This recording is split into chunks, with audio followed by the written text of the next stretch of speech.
name is Scott Sable. I'm very happy to be here for an encore presentation of changes to the 4th edition of the PMBOK guide. But before I get started, I would just like to thank ITMPI and Michael Malutis in particular for inviting me to be here for this webinar. And without a doubt, I want to thank all of you for attending. And as I said, this was an encore presentation because it was very popular and well received. And when I first put the presentation together, I tried to find a comprehensive yet manageable way to present the changes in the 4th edition of the PMBOK guide.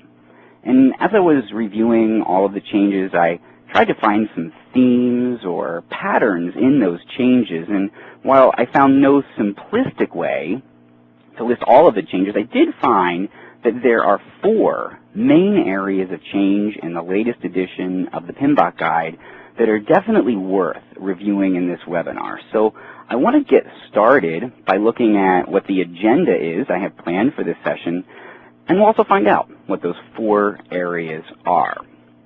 Before we actually review what the 4 areas of change are, we are going to get started with a brief introduction related to the PMBOK guide.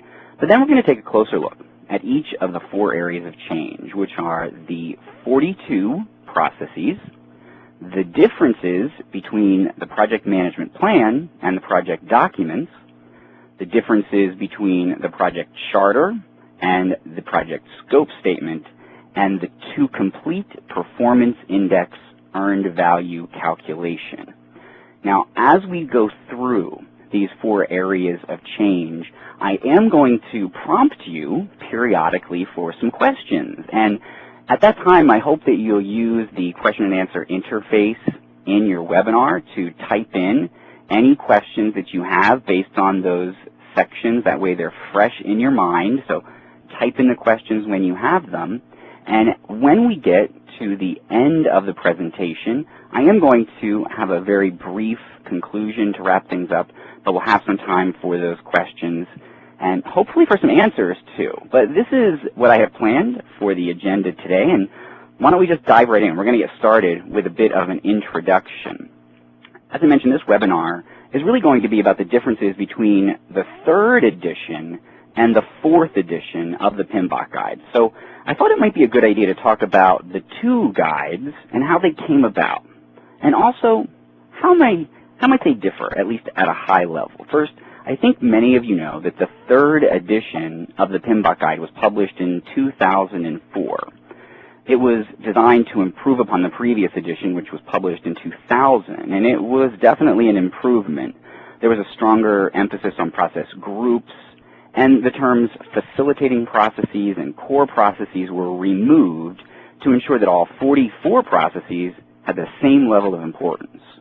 This was also an increase from 39 processes to 44. And while there were many other changes, our focus today is on the changes from the 3rd edition to the 4th edition, which happened to be published very late in 2008.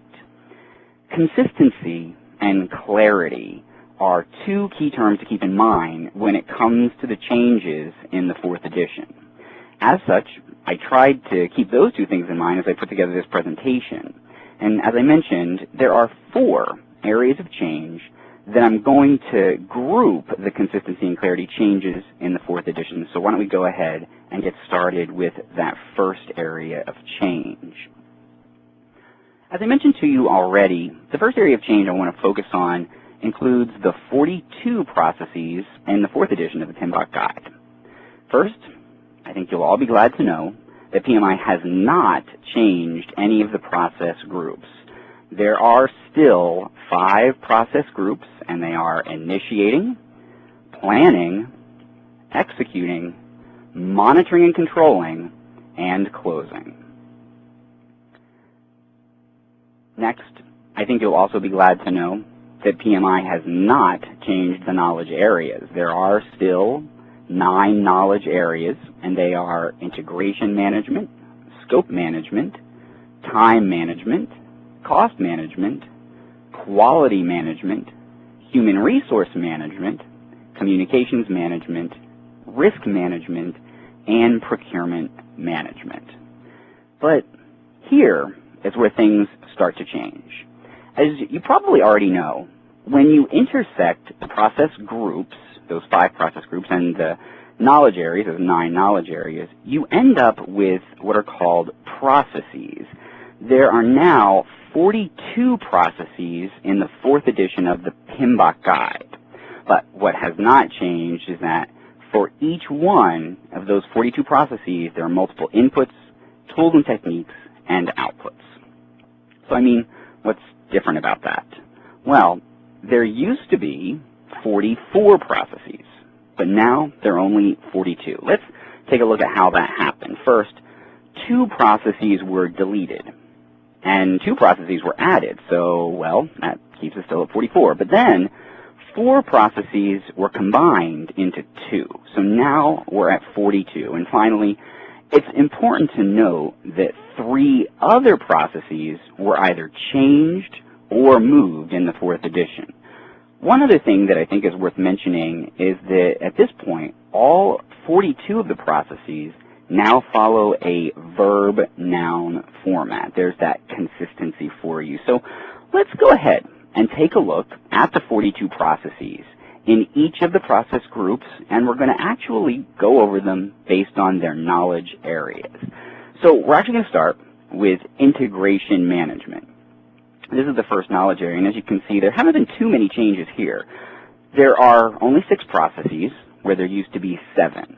And other than the conversion of some of the processes to a verb-noun format, there are only really 2 notable items. First, you might notice that there's no longer a develop preliminary project scope statement process in the initiating process group.